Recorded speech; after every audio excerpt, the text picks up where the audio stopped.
بسم اللہ الرحمن الرحیم۔ آج انشاءاللہ 5واں پارہ سورہ نساء کی آیت نمبر 60 سے آگے تفسیر بیان ہوگی۔ یہ تقریباً 3-4 آیات مبارکہ ہیں۔ ان کا شان نزول حضرات مفسرین نے یہ لکھا ہے کہ مدینہ کے اندر جو منافق تھے تو وہ یہودیوں میں سے بھی تھے، کچھ ایسے لوگ تھے کہ جو ظاہری طور پر اسلام کا اظہار کرتے تھے، اور دوسرے بھی بعض قبائل کے ساتھ بھی ان کا تعلق تھا جنہوں نے نفاق اختیار کیا تھا مدینہ طیبہ کے اندر۔ تو ایک منافق تھا، اس کا نا ایک یہودی کے ساتھ کسی معاملے میں جھگڑا ہوا، تو یہودی وہ کہنے لگا کہ چلو یہ جو ہمارے درمیان جھگڑا ہوا ہے نا، ہم اس کا فیصلہ تمہارے نبی صلی اللہ علیہ وسلم سے کرواتے ہیں۔ تو وہ منافق کہنے لگا نہیں، ہم تمہارے سردار کعب بن اشرف کے پاس جاتے ہیں، اس سے فیصلہ کرواتے ہیں۔ تو اب جو یہودی تھا نا، اس کو پتا تھا میں حق پر ہوں، اور اسے یہ بھی پتا تھا کہ مسلمانوں کے جو نبی صلی اللہ علیہ وسلم ہیں وہ انصاف والا فیصلہ کرتے ہیں، ظلم والا فیصلہ نہیں کرتے۔ تو اس لیے وہ کہہ رہا تھا کہ تمہارے نبی صلی اللہ علیہ وسلم کے پاس چلتے ہیں، کیونکہ وہ منافق ظاہری طور پر اسلام کا اظہار کرتا تھا، لیکن منافق کہہ رہا تھا نہیں تمہارے سردار کے پاس چلتے ہیں۔ تو اب یہ عجیب بات تھی، بہرحال ان کے آپس میں کچھ دیر تکرار ہوئی، تو بالآخر وہ منافق مان گیا کہ چلو ہم نبی پاک صلی اللہ علیہ وسلم کے پاس چلتے ہیں۔ حضور پاک صلی اللہ علیہ وسلم کے پاس جب فیصلہ آیا تو آپ صلی اللہ علیہ وسلم نے دونوں کی بات سن کے تو فیصلہ فرمایا کہ یہ زمین یا جو بھی کوئی اور جس کے بارے میں جھگڑا تھا کہ یہ یہودی کی، تو یہودی کے بارے میں فیصلہ ہو گیا۔ جب واپس آ رہے تھے تو منافق پھر کہنے لگا کہ چلو ویسے عمر رضی اللہ تعالیٰ عنہ ان کے بارے میں کہنے لگا عمر کے پاس بھی ذرا چلتے ہیں، ان سے بھی فیصلہ کرواتے ہیں وہ کیا کہتے ہیں اس بارے میں۔ تو اس کا خیال یہ تھا کہ چونکہ سیدنا عمر رضی اللہ تعالیٰ عنہ اشداء علی الکفار تھے، کافر پر سخت تھے، تو ممکن ہے کہ میرے بارے میں فیصلہ ہو جائے۔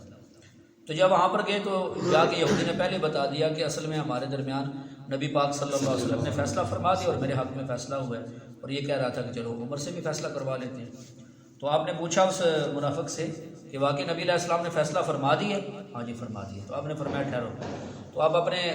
گھر میں گئے اور تلوار لے کر آئے اور پھر اس منافق کی گردن اڑا دی اور فرمایا کہ جو نبی پاک صلی اللہ علیہ وسلم کے فیصلوں پر راضی نہ ہو تو اس کا پھر فیصلہ ایسے ہی ہوتا ہے، عمر کی تلوار اس کا فیصلہ کرتی ہے۔ جب یہ واقعہ پیش آیا تو منافق آگے اور رسول اللہ صلی اللہ علیہ وسلم کے پاس آگے اور کہنے لگے کہ دیکھیں جی وہ ہمارا مسلمان بندہ تھا تو آپ کے صحابی عمر رضی اللہ عنہ سے مار دیا، قتل کر دیا ہے۔ حالانکہ وہ تو ویسے ان کے پاس آئے تھے اور رائے پوچھنے کے لیے آئے تھے، وہ یہ نہیں ہے کہ نبی علیہ السلام کے فیصلے کو رد کر رہے تھے، یہ ہے وہ ہے، تو آگے سے تعویلیں کرنے لگے۔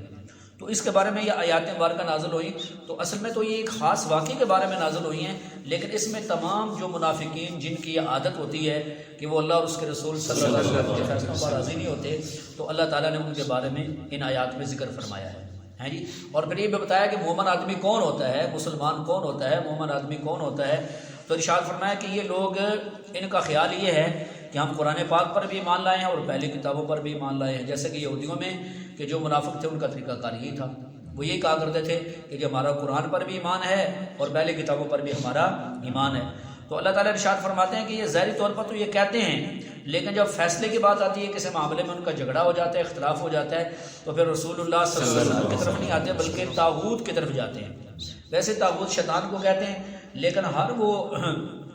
آدمی کہ جو خلاف شریعت فیصلہ دے اور جو بھی ناحق کی طرف بلائے اسے بھی طاغوت کہا جاتا ہے، ٹھیک ہے۔ تو اللہ تعالیٰ فرماتے ہیں یہ طاغوت یعنی جو ناحق فیصلہ کرتے ہیں، خلاف شریعت فیصلہ کرتے ہیں، ان کی طرف جاتے ہیں۔ جیسے منافق کہہ رہا تھا جی کعب بن اشرف کے پاس چلتے ہیں، جو یہودیوں کا سردار ہے اس کے پاس چلتے ہیں۔ اب یہودیوں کا سردار زیادہ ناحق ہی فیصلہ کرے گا نا، قرآن پر تو اس کا ایمان نہیں ہے۔ تو اللہ تعالیٰ فرماتے ہیں کہ یہ کیا کرتے ہیں، طاغوت شیطان کی طرف فیصلہ لے کر جاتے ہیں، حالانکہ انہیں یہ حکم دیا گیا تھا کہ تم نے طاغوت کا انکار کرنا ہے،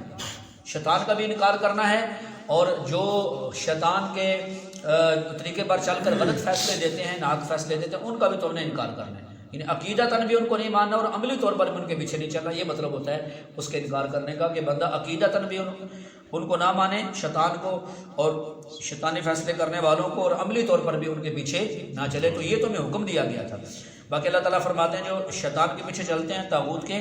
تو شیطان تو یہ چاہتا ہے نا لوگ کھلی گمراہی میں چلے جائیں، اتنے گمراہی میں چلے جائیں کہ نعوذ باللہ ایمان سے محروم ہو جائے جی۔ شیطان تو یہ چاہتا ہے نا کہ بندہ آخر میں کیا ہو جائے، ایمان سے محروم ہو جائے، ہمیشہ جہنم کے اندر ہے، کیونکہ شیطان نے خود جو جہنم کے اندر جانا ہے، تو وہ بھی شیطان یہ چاہتا ہے کہ جو میرے ماننے والے ہیں تو وہ بھی جہنم کے اندر پڑے رہیں اور بس وہ جنت کے اندر نہ جا سکیں۔ تو اللہ تعالیٰ فرماتے ہیں شیطان تو یہ چاہتا ہے، تو لہٰذا ایسے شیطان کی بات نہیں ماننی بلکہ اس کا انکار کرنا ہے۔ تو انکار سے مطلب یہ نہیں کہ بندہ زبان سے صرف کہ میں انکار کرتا ہوں، مطلب عقیدے کے اعتبار سے بھی اور عمل کے اعتبار سے بھی شیطان کے نقش قدم پر نہ چلیں، یہ ہوتا ہے شیطان کا انکار کرنا۔ ٹھیک ہے جی۔ پھر ساتھ ہی جو آیت مبارکہ ہے اس میں اللہ تعالیٰ نے ارشاد فرمایا کہ جب انہیں یہ کہا جاتا ہے کہ بھی اگر تم مسلمان ہو مومن ہو تو آؤ پھر اللہ سے فیصلہ کرواؤ، یعنی قرآن پاک کے مطابق، جو کل بھی جیسے آپ نے سنا تھا،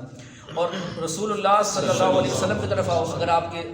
حیات جس وقت تھے تو آپ کی خدمت میں جاؤ اور جا کر فیصلہ کروا لو، اگر آپ دنیا سے چلے گئے تو آپ کی شریعت موجود ہے، آپ کی سنت موجود ہے جی، تو اس سے فیصلہ کروا لو۔ تو اللہ تعالیٰ فرماتے ہیں پھر کیا کرتے ہیں منافق دور بھاگتے ہیں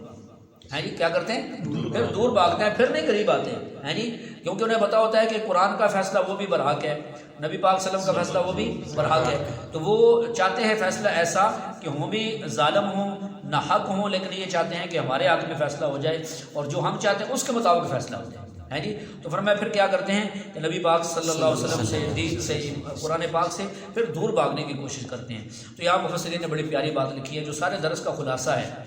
وہ بات یہ ہے کہ دیکھیں ایک بندہ ظاہری طور پر اپنے آپ کو مسلمان کہتا ہے، ٹھیک ہے، ظاہری طور پر کہتا ہے میں مسلمان ہوں، میں کلمہ پڑھتا ہوں، میرا قرآن پر ایمان ہے، نبی پاک صلی اللہ علیہ وسلم پر ایمان ہے، لیکن قرآن کا فیصلہ قبول نہیں کرتا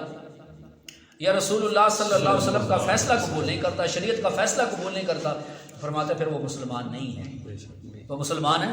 کہ اگر مسلمان ہوتا تو پھر فیصلہ بھی قبول کرتا نا اللہ پاک اور اللہ کے رسول صلی اللہ علیہ وسلم کا، اور قرآن پاک میں اللہ پاک نے واضح فرمایا وما کان لمؤمن ولا مؤمنۃ اذا قضى اللہ ورسولہ امرا ان یکون لهم الخیرۃ من امرهم، کسی مومن مرد عورت کے لیے یہ جائز نہیں کہ جب کوئی کسی معاملے کا فیصلہ اللہ اور اس کے رسول صلی اللہ علیہ وسلم کر دیں پھر اس کی مخالفت کریں۔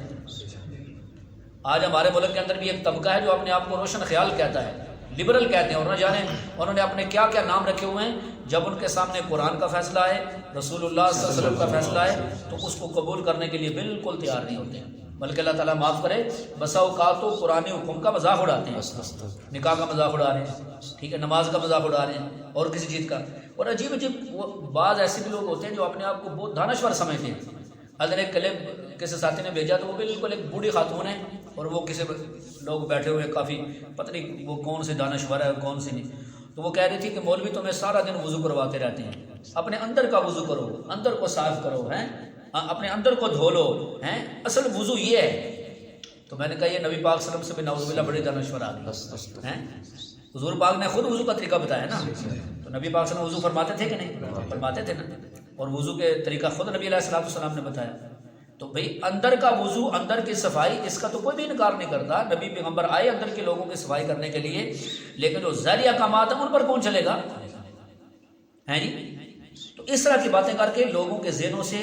وضو، نماز، عبادات کی اہمیت کم کی جاتی ہے، بلکہ نعوذ باللہ ختم کرنے کی کوشش کی جاتی ہے، اور لوگ یہ سمجھتے ہیں۔ اور بعض ایک بات کو بتاؤں، یہ جتنے بھی لوگ ہوتے ہیں نا، بعض اوقات کسی اولیاء کی، کسی ولی کی کوئی تصوف کی ایک دو عبارت پڑھ لیں گے نا ہیں جی، بس اس کو لے کر آگے چلائیں گے، حالانکہ جن اولیاء کی باتیں آپ لے کر غلط تشریح کرتے ہیں ان اولیاء کی زندگی آپ پڑھیں، فرض تو دور کی بات، وہ تو نفل بھی نہیں چھوڑتے تھے، نہیں سمجھ آئی، تہجد کی نماز بھی نہیں چھوڑتے تھے، اور آپ ان کی بات لے کے اس کو غلط تشریح کر کے تو لوگوں کو یہ بتاتے ہیں کہ وضو کی کوئی اہمیت نہیں ہے، نماز کی کوئی اہمیت نہیں، اس طرح کی باتیں کی جاتی ہیں۔ تو یہ بہرحال آپ نے سن لیا کہ جو کلمہ پڑھے اور دعویٰ بھی کرے میرا ایمان ہے قرآن پر اور نبی پاک صلی اللہ علیہ وسلم، حضور پاک کے فیصلوں کو نہ مانے، نعوذ باللہ اللہ کے فیصلوں کو نہ مانے، تو اس کو مسلمان کہنا مشکل ہے، کیونکہ اللہ تعالیٰ نے خود یہ فرما دیا کہ منافقوں کا یہ طریقہ، مسلمان کا یہ طریقہ نہیں ہے۔ باقی تشریح انشاءاللہ کل ہوگی، اللہ تعالیٰ